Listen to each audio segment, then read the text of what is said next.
Himachal Pradesh public service commission ने Himachal Pradesh administrative service 2025 का notification जारी कर दिया है।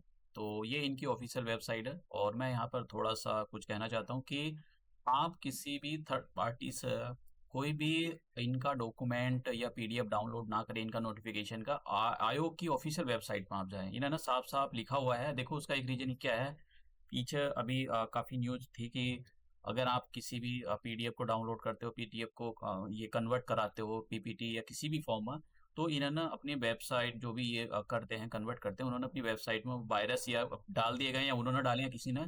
तो वहां पर काफी प्रॉब्लम आ रही है कि आपका जो सिस्टम है या आपका मोबाइल है वो कंप्रोमाइज हो सकता है। तो आयोग की ऑफिशियल वेबसाइट से आप जो भी कुछ करना है, आपको डॉक्यूमेंट डाउनलोड करना है, कोई इन्फॉर्मेशन चाहिए, तो आप इनकी वेबसाइट से ही करें। किसी भी थर्ड पार्टी, मैं ये नहीं कहूंगा मैं नीचे पीडीएफ इसका ऐड करा दूंगा, वहां से डाउनलोड कर लो। आप ऑफिशियल वेबसाइट से आप कर लो। हालांकि मेरा कोई ऐसा इंटेंशन नहीं है और ना मैं करना चाहता हूँ, ये ना ही मैं करूंगा। तो मैं यहाँ पर आपको ये बोलूंगा, आयोग की ऑफिशियल वेबसाइट पर आपको जाना है, ठीक है। और देखो यहाँ देख रहे हो, इस पर क्लिक कर देना आपको व्हाट्स न्यू पर। तो यहाँ पर लिख जाएगा आपको हिमाचल ये एडवर्टाइजमेंट, और इस पर आपको क्लिक कर देना है। तो आपके सामने ये इस टाइप का पीडीएफ ओपन हो जाएगा। तो अब ये पीडीएफ ओपन हो जाएंगे, देखेंगे कितनी इसके अंदर वैकेंसी है। तो मैं यहाँ पर मैंने ये ऑलरेडी खोल कर रखा हुआ है। तो देखो यहाँ पर दे रखा है इसकी क्लोजिंग डेट 10/5/2025 इसकी क्लोजिंग डेट है। तो आपको क्लोजिंग डेट से पहले पहले इसको जो भी फॉर्म है आपको फिल कर देना है। कितनी वैकेंसी, वो सारी चीजें हम डिटेल से देखेंगे। सिलेबस, प्री का, मेंस का, जो भी चीजें हैं वो सारी चीजें देखेंगे। और जब भी आप इस फॉर्म को भर रहे हो तो उससे पहले पूरी इंफॉर्मेशन को, अगर आपको कुछ भी कंफ्यूजन लगता है तो आप आयोग की वेबसाइट पर आयोग को मेल डाल सकते हो। मेल दिया हुआ है इन्होंने, 2 नंबर दे रखे हैं, toll free number. Working day के अंदर 10 से 5 के बीच में आप इनको कॉल कर सकते हो। मैं आपको सारी चीजें दिखाऊंगा।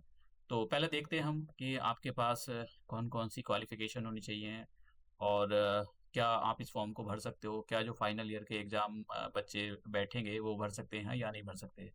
देखो आपके पास इन्होंने बोला जो भी मैट्रिकुलेशन का सर्टिफिकेट होगा वो as a date of birth की तरह ट्रीट होगा। मतलब नाम, मम्मी का नाम, आपका नाम, और उसमें आपकी डेट ऑफ बर्थ, ये सारी चीजें उससे ली जाएंगी। अगर उसमें चीज ठीक है और फिर आपके नेक्स्ट सर्टिफिकेट में गलत है तो देखो फिर वो एक्सेप्टेड नहीं होगा, क्योंकि जितनी भी चीजें होनी चाहिए वो 10th क्लास के सर्टिफिकेट के अकॉर्डिंग होनी चाहिए।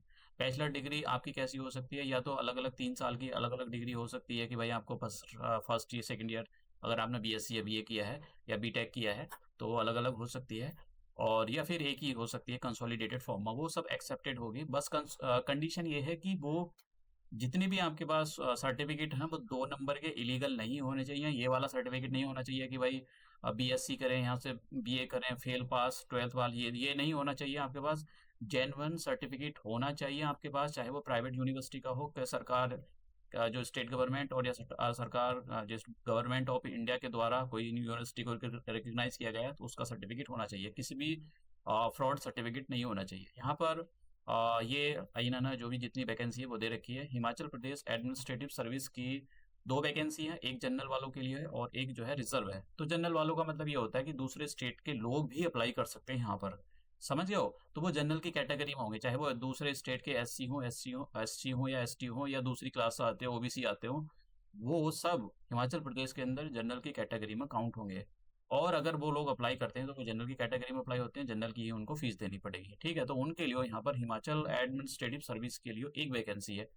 और ब्लॉक डेवलपमेंट ऑफिसर की 9 वैकेंसी है, 3 वैकेंसी यहाँ पर जो जनरल वालों के लिए हो। एससी वालों के लिए, जो हिमाचल प्रदेश के एससी है उनके लिए हो, एक वैकेंसी हो। हिमाचल प्रदेश के जो ओबीसी हैं उनके लिए यहाँ पर एक वैकेंसी है, ठीक है। तो यहाँ पर जो एक्स सर्विसमैन के लिए यहाँ पर जो बैकलॉग वैकेंसी है वो भी दे रखी है कि यहाँ पर जो जो जनरल वाले हैं उनके लिए एक जो उनकी पिछले साल की वैकेंसी बच गई थी उसको यहाँ पर डाल दिया गया है।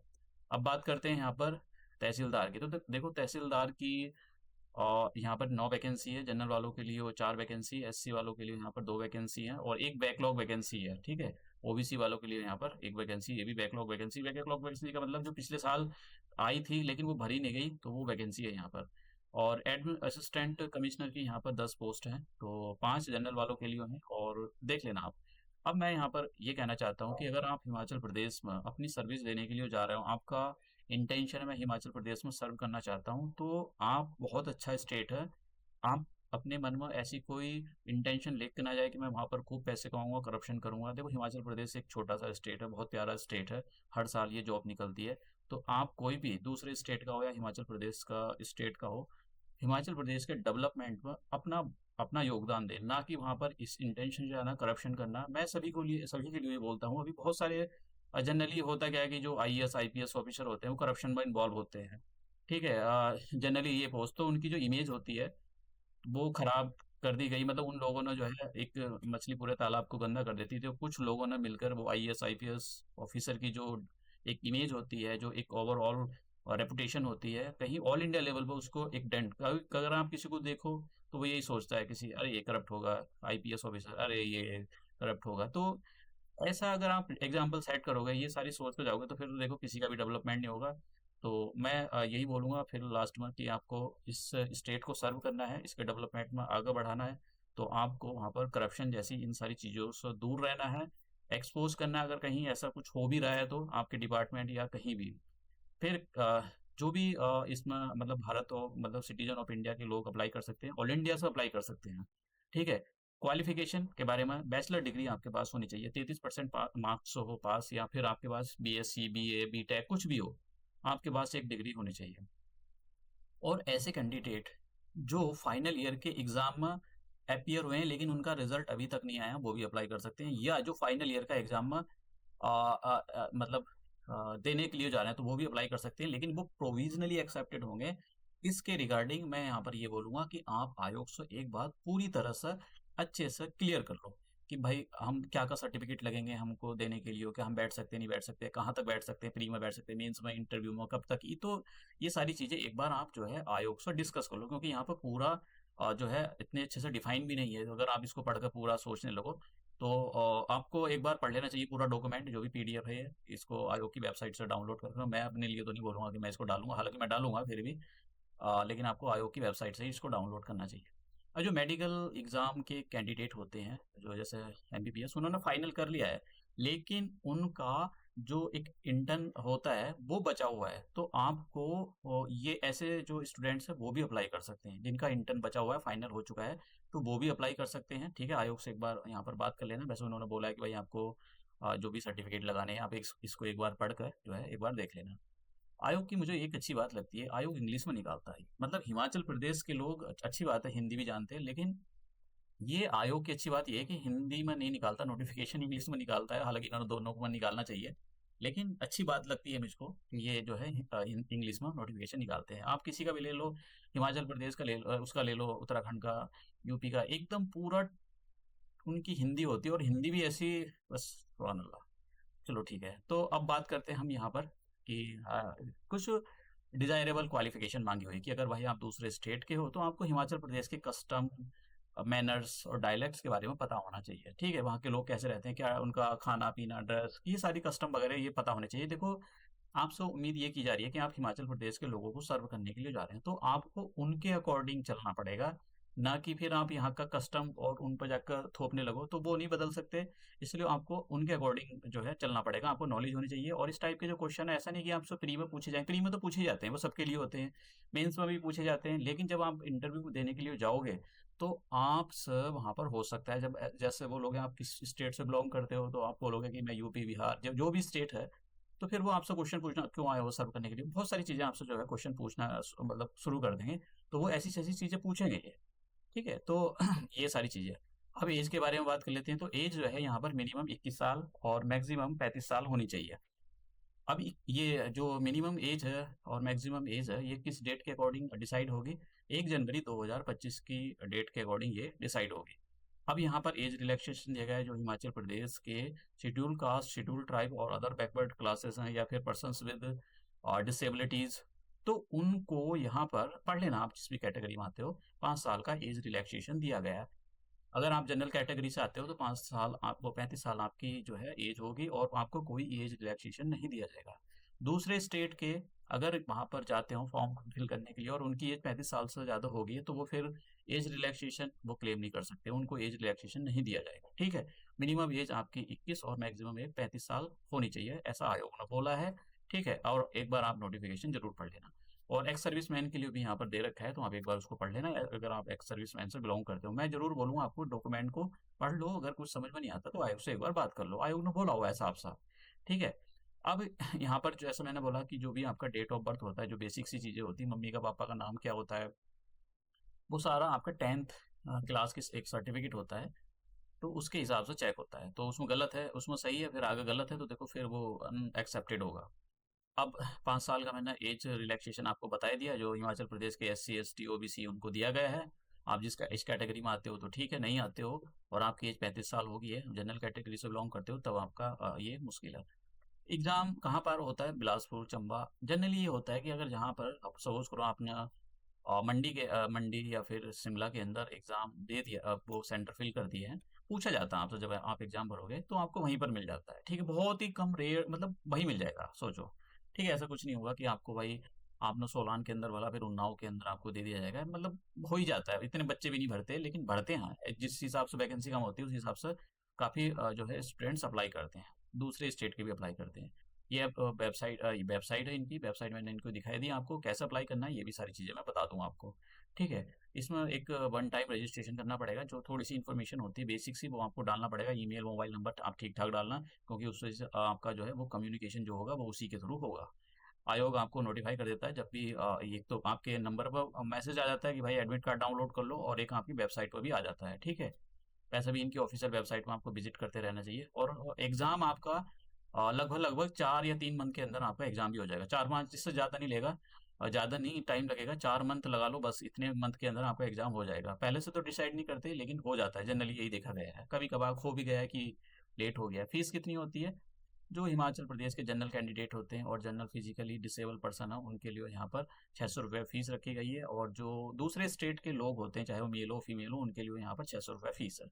मेल कैंडिडेट के लिए एससी एसटी जो हिमाचल प्रदेश के लोग हैं ओबीसी, उनके लिए 150 रुपये है, और एक्स सर्विसमैन और जो फीमेल कैंडिडेट है हिमाचल प्रदेश की, उनको यहाँ पर कोई फीस नहीं दे। ठीक है, तो आप जब भी फीमेल हो तो फॉर्म अपना ठीक से भरो, ऐसा नहीं कि भाई मजे मजे में एकदम कुछ जल्दी जल्दी में कर डाला। और मैं यहाँ पर एक और चीज़ बोलूँगा, साइबर कैफ़े वाला और किसी भी अगर अपने जान पहचान में भरवा रहे हो तो फॉर्म देख कर भरना। साइबर कैफ़े वाले जल्दी जल्दी के चक्कर में वो बेड़ा गर्क कर देते हैं कहीं ना कहीं गलती, और फिर वो आप जब जाओगे तो तब तो पता नहीं लगता है, लेकिन जब आप फाइनल का पेपर या फिर आपके पे वो जो डॉक्यूमेंट चेक होते हैं वहाँ पर दिक्कत हो जाती है। इसलिए कोई भी चीज़ वेरीफाई कर लेनी, दो दो बार वेरीफाई करनी, तीन तीन बार कर ली कि हमने जो भी इन्फॉर्मेशन डाली है वो सही है। अब तो मोबाइल से भी भरा जाता है, आप मोबाइल से भी भर सकते हो ब्राउजर से अपने, लेकिन इन्फॉर्मेशन गलत नहीं होनी चाहिए। ठीक है, तो वन टाइम रजिस्ट्रेशन आपको करना पड़ेगा। कैसे करना पड़ेगा ये मैं अभी आपको ऑफिशियल वेबसाइट पर दिखाऊंगा इनकी।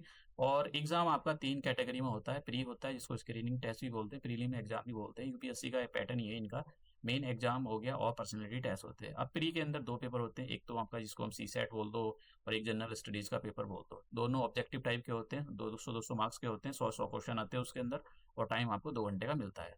पेपर सेकंड के अंदर, जो पेपर सेकंड होता है यहाँ पर जनरल एप्टीट्यूड बोला जाता है पेपर सेकंड, इसमें 33% मार्क्स सिक्योर करने जरूरी है। अगर आपने नहीं करे और पेपर वन आपने क्वालिफाइड कर दिया, तब आपकी कॉपी, मतलब आप डिस्क्वालीफाइड माने जाओगे। ठीक है, तो ये बहुत जरूरी है। निगेटिव मार्किंग का भी प्रावधान है, अगर आप निगेटिव मार्किंग हो गई, मतलब आपने कोई क्वेश्चन था आपने गलत कर दिया, या उसके अंदर 2 बबल भर दिए, 2 बबल भरने पर भी आपको उसको क्वेश्चन को रॉन्ग की तरह ट्रीट किया जाएगा, और आपकी निगेटिव 1/3 की निगेटिव मार्किंग होगी।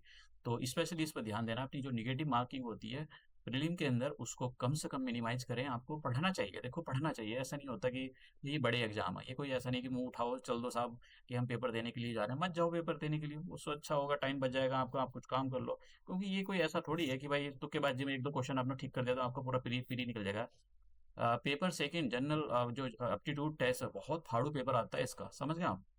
अब पेपर जो बच्चे नए होंगे उनको शायद नहीं पता होगा, जो पुराने बच्चे हैं उनको पता होगा, और जो कुछ बच्चे ऐसा सोचते हैं जनरल, अरे सी सेट का है तो वो तो हम ऐसी रीजनिंग में, बहुत फाड़ू इसके क्वेश्चन पेपर आते हैं। 33%, 70% लोग तो ऐसे ही बाहर हो जाते हैं इसके पेपर सेकंड में ही। बात इसका सिलेबस दे रखा है यहाँ पर, जो यूपीएससी का सिलेबस जैसे इन्होंने ले रखा है ना, वो कि इंडियन ज्योग्राफी, वर्ल्ड ज्योग्राफी, बस उसमें सब हिमाचल का डाल दो। हिमाचल प्रदेश की ज्योग्राफी, हिमाचल प्रदेश का वो art and culture, Himachal Pradesh का हिस्ट्री, वो सब डाल दो इसके अंदर। ठीक है, तो यहाँ पर दे रखा है सिलेबस। आपको ऐसा लगेगा अरे छोटा सा है हो जाएगा, नहीं होता भाई। पिछले साल का क्वेश्चन पेपर देख लेना, यहाँ पर ये काफ़ी मुश्किल आता है, यूपीएससी के लेवल के क्वेश्चन होते हैं। तो अभी ये गलत फहमी में मत रहना।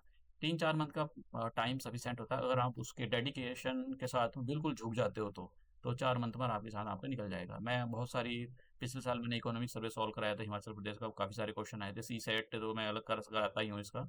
तो ये सीसेट का पेपर है। इसमें क्या है, मिसलीडिंग वाली इन्फॉर्मेशन मैं यहाँ पर आयोग से ये बोलूँगा कि आयोग को जो भी इन्फॉर्मेशन इन्होंने 10th क्लास तक का लेवल का बोल रखा है कि 10 क्लास तक के लेवल का पूछा जाता है, ऐसा इन्होंने बोल रखा है, नहीं पूछा जाता है। बहुत सारे क्वेश्चन मैं आपको दिखाऊंगा कि वो 10 क्लास का लेवल का दूर दूर तक नामो निशान नहीं होता है उनका, और इतना है ही नहीं। तो लेकिन वही है, इन्होंने बस अपना पीछा छुड़ा लिया। 10 क्लास का लेवल पेपर बहुत फाड़ू होता है, पेपर सेकंड वाला। अब बात करते हैं यहाँ पर कंपलसरी इसके पेपर के बारे में। एक आपको ऑप्शनल सब्जेक्ट भी यहाँ पर चूज करना होता है। और अब यहाँ पर ऑप्शनल के बारे में इसके बारे में बात करते हैं, मेंस के बारे में। तो मेंस के बारे में मैं आपको, देखिए, ये मेंस है। मेंस में ये जो इंग्लिश का पेपर है, और paper number 1 paper number 2 Hindi का होता है। दोनों 100-100 मार्क्स के होते हैं। हिंदी और इंग्लिश का जो पेपर होता है वो क्वालिफाइंग नेचर का होता है। मतलब इंग्लिश के अंदर 40% सिक्योर करने पड़ेंगे, हिंदी के अंदर 40% सिक्योर करने पड़ेंगे, और ओवरऑल दोनों के अंदर आपके 45% मार्क्स सिक्योर होने चाहिए, दोनों के अंदर। अगर नहीं हुए तो समझ जाना आप डिस्क्वालीफाइड हो। ठीक है। और हाँ, उसके अंदर हिंदी और इंग्लिश की जो काउंटिंग फाइनल में एग्जाम में नहीं होती। जब आपकी फाइनल की मेरिट लिस्ट बनती है तो उसमें हिंदी और इंग्लिश की काउंटिंग नहीं होती है। तो यूपीएससी वाला सेम पैटर्न है। पेपर 3 ऐसे का होता है, 100 नंबर का होता है, 100 मार्क्स का होता है। और paper 4 general studies paper 1 200 marks का होगा।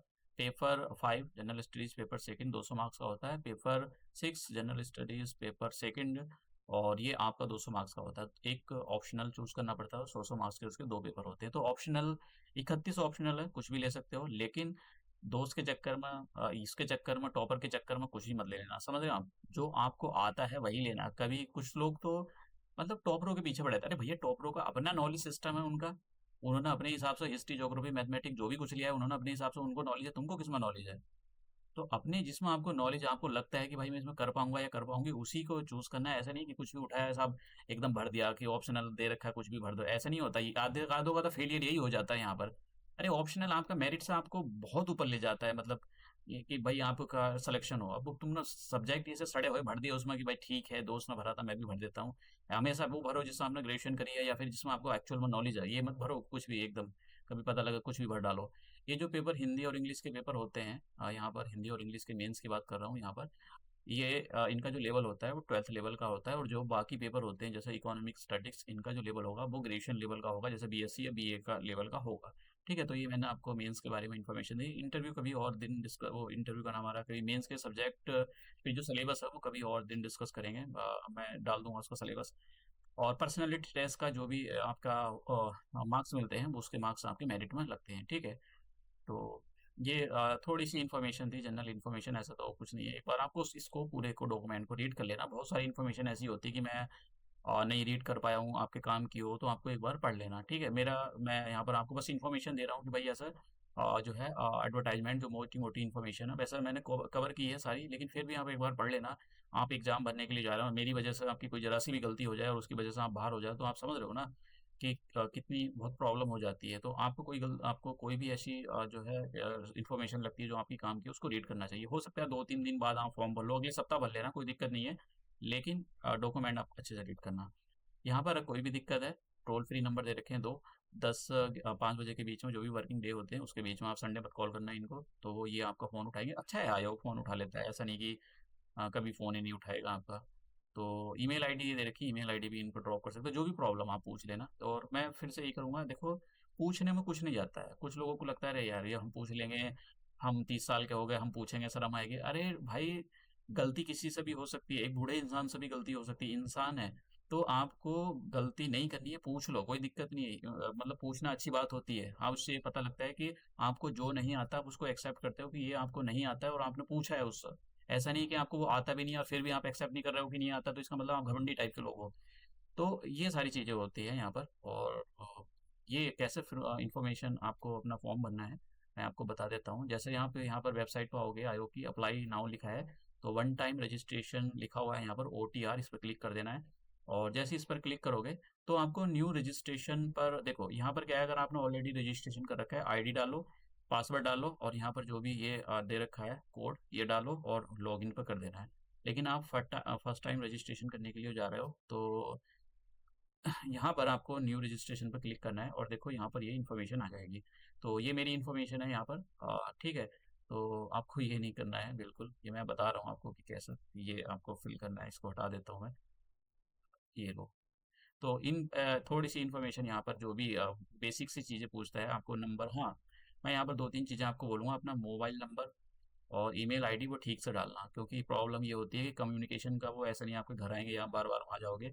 वो सारा कम्युनिकेशन ईमेल आईडी के थ्रू होता है। ये आपको बता देते हैं कभी आपका वो आएगा एडमिट कार्ड या जो भी होता है, तो आपको ये सारी चीज़ों का ध्यान रखना चाहिए। और ये ऑफ़िशियल वेबसाइट है हिमाचल प्रदेश की, ठीक है? आप इस पर जाकर जैसे ही आप डालोगे, तो इस पे भी क्लिक करके भी आप जा सकते हो। और जैसे भी आपको ठीक लगे मोबाइल से भर सकते हो अपना।